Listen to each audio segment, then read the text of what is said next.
Just this year, in the traveling and speaking I've done, I've run into people who can tell personal stories about how devastated their family was or people they knew by the National Energy Program. In fact, I was at an event last week where the organizer told me he was a child at that time. He said he remembers his father weeping over the financial losses of their family due to the National Energy Program. We're not even safe under like a constitution that like guarantees us like rights over our resources, which is crazy to me. Like what's funny about the, Bill C-69, whether I think it was 2023 or 2024, like the Supreme Court like deemed it as being like unconstitutional.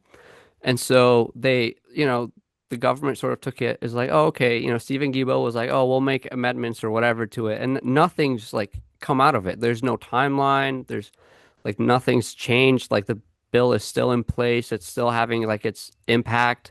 And now there's been like what, since 2015, like $500 billion of investment flight from Alberta, like specifically, which is like crazy to me. These policies, the ones we've been talking about from the rural government, they're very popular in places like Toronto and Montreal and Ottawa.